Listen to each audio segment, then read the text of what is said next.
I hope you are fine. In our last video, I explained some features of Palampur, which shows that Palampur is a developed village. After this, I told you the factors of production in detail. Now, I am going to explain the farming in Palampur. Farming in Palampur. First point है land is fixed. Farming is the main production activity in Palampur and 75% of the people who are working are dependent on farming for their livelihood. यानी कि 75% लोग हैं जो कि अपनी livelihood के लिए, अपनी लाइफ के लिए, अपनी जीविका के लिए फार्मिंग पर डिपेंड करते हैं. दे कुड बी फार्मर्स और फार्म लेबरर्स. वो फार्मर्स भी हो सकते हैं और फार्म लेबरर्स भी हो सकते हैं. The well being of this people is closely related to production on the farm. जो ये सब लोग हैं, इनके जो हित जुड़े हैं या किस चीज से जुड़े हैं, ये सभी लोग फार्म प्रोडक्शन से ही जुड़े हुए हैं. But remember that there is a basic constraint in raising farm production. जो सबसे बड़ी प्रॉब्लम ये आ रही है कि फार्म प्रोडक्शन को कैसे बढ़ाया जाए. Land area under cultivation is practically fixed. क्योंकि जो हमारा लैंड एरिया है वो फिक्स है. तो अब हमारे सामने क्वेश्चन है कि किस तरह से फार्म प्रोडक्शन को बढ़ाया जाए. Since 1960 in Palampur there has been no expansion in land area under cultivation. 1960 से पालमपुर में लैंड एरिया में कोई इंक्रीज नहीं हुआ, कोई बढ़ोतरी नहीं हुई है. By then some of the wasteland in the village had been converted to cultivable land.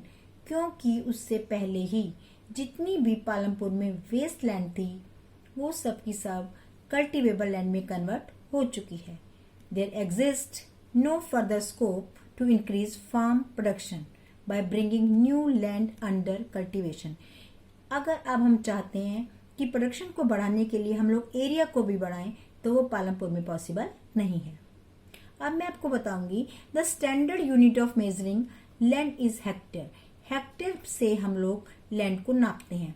दो इन the village you may find land area being discussed in local units. पर कुछ लोकल यूनिट्स में भी लैंड का मेजरमेंट किया जाता है, such as bigha, गुइंथा etcetera. 1 hectare equals the area of a square with one side measuring 100 meters. 1 जो hectare होता है वो इक्वल किसके होता है, एक स्क्वायर ले लें और उसके वन साइड अगर 100 मीटर्स आ रही है तो. अब मैं आपको सेकेंड पॉइंट के बारे में बताऊंगी. Is there a way one can grow more from the same land.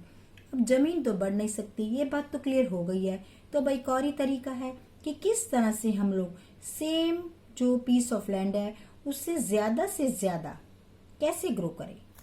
In the kind of crops grown in facilities available.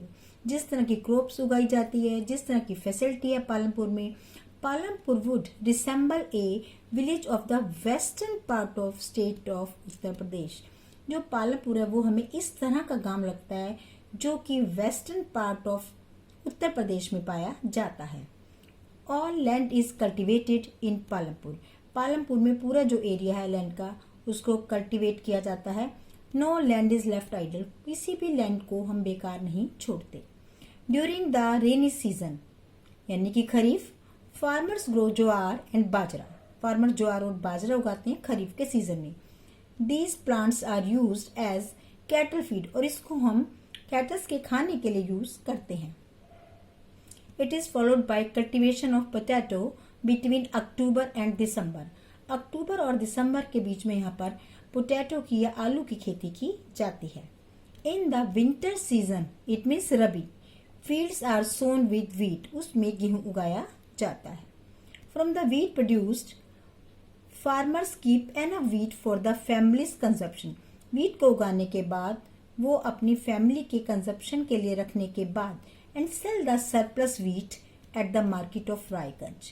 जो एक्स्ट्रा व्हीट होती है, एक्स्ट्रा गेहूं होता है, उसको वो रायगंज की मार्केट में बेच देते हैं. A part of the land area is also devoted to sugarcane. जमीन का एक हिस्सा जो है वो उन्होंने शुगर कैन या गन्ने की खेती के लिए भी रखा हुआ है. Which is harvested once every year. जिसको कि साल में एक बार ही वो लोग काटते हैं या उसकी कटाई होती है। Sugarcane in its raw form और as jaggery is sold to traders in Shahpur. जो शुगर कैन होती है इन इट, वो जो रॉ फॉर्म है और उससे क्या बनती है जैगरी, जैगरी यानी कि गुड़, इज सोल्ड टू ट्रेडर्स, वो के व्यापारियों को बेच दिया जाता है कहाँ, शाहपुर में। The main reason why farmers are able to grow 3 different crops in a year in Palampur. अब हमारे सामने ये क्वेश्चन उठता है कि आखिर फार्मर्स किस रीजन से, किस कारण से 3 फसलों को एक साल में वहां पर उगा पाते हैं। Is due to the well developed system of irrigation. इसके पीछे रीजन ये है कि वहां पर जो इरिगेशन का सिस्टम है वो बहुत अच्छा है, बहुत डेवलप है। Electricity came early to Palampur. Electricity तो काफी जल्दी ही पालमपुर में आ गई थी। Its major impact was to transform the system of irrigation. और उसका जो इम्पैक्ट पड़ा, जो प्रभाव पड़ा, वो किस पर पड़ा, इरिगेशन सिस्टम पर। Persian wheels were till then used by farmers to draw waters from the wells and irrigate small fields. जो पर्सियन व्हील से जो पानी आता था, निकलता था कुएं से, उससे बहुत ही कम खेतों की सिंचाई हो पाती थी। People saw that the electric run tube wells could irrigate much larger area of the land more effectively. It means जो people ने या लोगों ने ये देखा कि जो इलेक्ट्रिक रन ट्यूबवेल्स हैं उनसे काफी बड़े एरिया की अच्छे ढंग से सिंचाई हो जाती है। The first few tubewells were installed by the government. शुरू में कुछ ट्यूबवेल्स को यानी कि इलेक्ट्रिकल ट्यूबवेल्स को गवर्नमेंट ने इंस्टॉल किया। Soon, however, farmers started setting up private tubewells. और उसके बाद फार्मर्स ने अपने प्राइवेट ट्यूबवेल्स स्टार्ट करने शुरू कर दिए या सेट करने शुरू कर दिए। As a result by mid 1970s the entire cultivated area of 200 hectares was irrigated. और इसका रिजल्ट क्या हुआ कि मिड 1970s में जो 200 हेक्टेयर उनका एरिया था टोटल, वो सारा का सारा अच्छे से इरिगेट हो गया। अब हम इंडिया की बात करते हैं। Not all villages in India have such high level of irrigation. India के अंदर जो एरियाज हैं, जो विलेजेस हैं, वहाँ पर बहुत अच्छा इरिगेशन नहीं है। अपार्ट फ्रॉम द रिवरन प्लेन्स, अगर हम रिवरन प्लेस यानी कि रिवर के सराउंडिंग में जो प्लेन्स हैं, जो मैदान से, उनकी बात करें, coastal regions in our country यानी कि तटीय क्षेत्रों की बात करें, आर वेल इरिगेटेड, वहाँ पर अच्छे से सिंचाई हो जाती है। In contrast, plateau region such as the Deccan Plateau have low level of irrigation, यानी कि प्लेटू एरिया में अच्छे से सिंचाई नहीं हो पाती। Of the total cultivated area in the country, a little less than 40% is irrigated even today.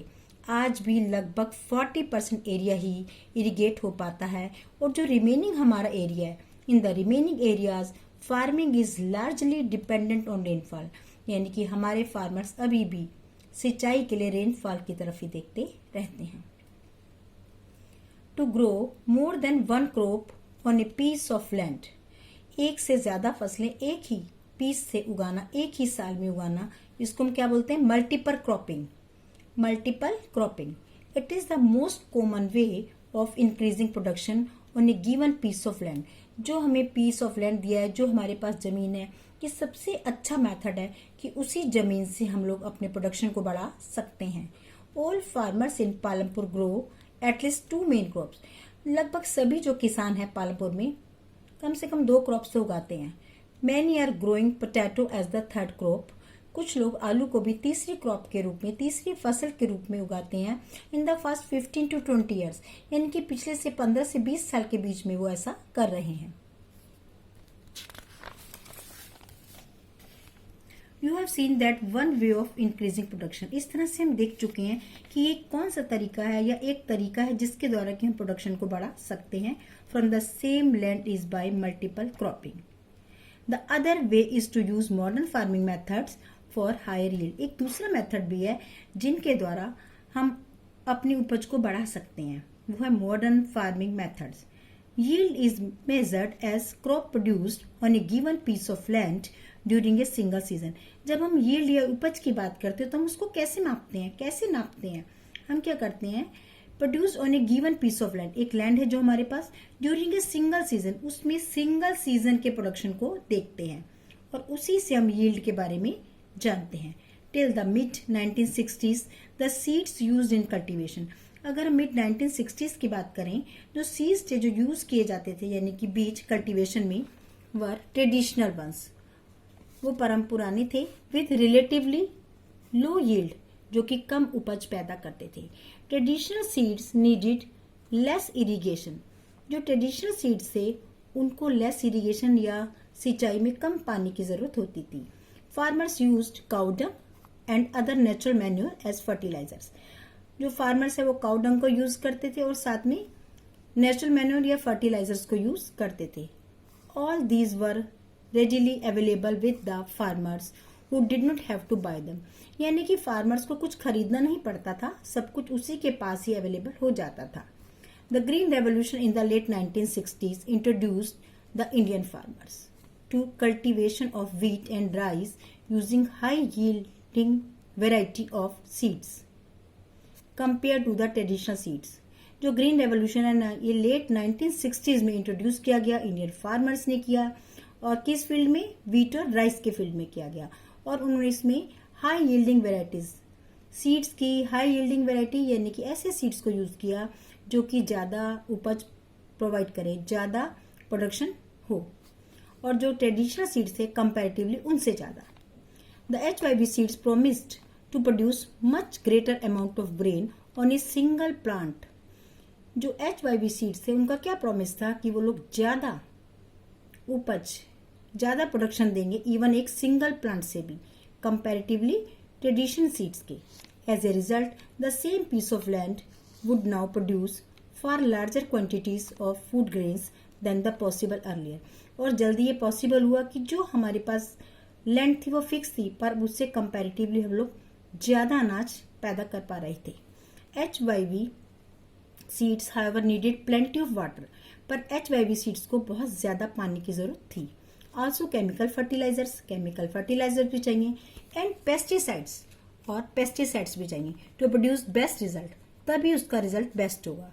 Higher yields were possible only from a combination of HYV seeds, irrigation, chemical fertilisers, pesticides et cetera. और इस तरह से जो ज्यादा उपज थी वो तभी पॉसिबल थी जबकि कॉम्बिनेशन हो HYV सीड्स का, इरिगेशन का, केमिकल फर्टिलाइजर्स का और पेस्टिसाइड्स का। Farmers of Punjab, Haryana and western Uttar Pradesh were the first to try out the modern farming method in India. India में सबसे पहले मॉडर्न फार्मिंग मेथड को जो यूज किया वो था पंजाब, हरियाणा और वेस्टर्न उत्तर प्रदेश के फार्मर्स ने। The farmers in this region set up tubewells for irrigation. उन्होंने ट्यूबवेल्स को सेट किया इरिगेशन के लिए, and made use of HYV seeds. उन्होंने HYV सीड्स को यूज किया, केमिकल फर्टिलाइजर्स को यूज किया, एंड पेस्टिसाइड्स को भी फार्मिंग में यूज किया। Some of them bought farm machinery. कुछ ने फार्म मशीनरी भी अरेंज की। फार्म के लिए अच्छी मशीनरी होगी तभी तो प्रोडक्शन ज्यादा होगा, like tractors and threshers, which made ploughing and harvesting faster. इससे प्लोइंग और हार्वेस्टिंग दोनों ही फास्टर हो गई। They were rewarded with high yield of wheat. और अब उन्हें क्या मिला, अब उन्हें व्हीट का बहुत ज्यादा प्रोडक्शन मिला या हाई उपज मिली। In Palampur the yield of wheat grown from the traditional varieties was 1300 kilogram per hectare. यानी कि पालमपुर में जब हम लोग ट्रेडिशनल सीड्स को यूज करते थे तो हमारे पास 1300 किलोग्राम पर हेक्टेयर उत्पादन था। With the HYV seeds the yield went up to 3200 kilogram per hectare. आप देखिए कितना ज्यादा बढ़ गया है। HYV सीड्स ने कितना दिया है, 3200 kilogram per hectare. There was a large increase in the production of wheat. इससे व्हीट के प्रोडक्शन में बहुत ज्यादा इंक्रीज हुआ, बहुत ज्यादा बढ़ गया। Farmers now had greater amounts of surplus wheat to sell in the market. और अब जब फार्मर्स के पास व्हीट का सरप्लस अमाउंट बहुत ज्यादा था तो उन्होंने इसको क्या क्या मार्केट में बेच दिया। Thank you.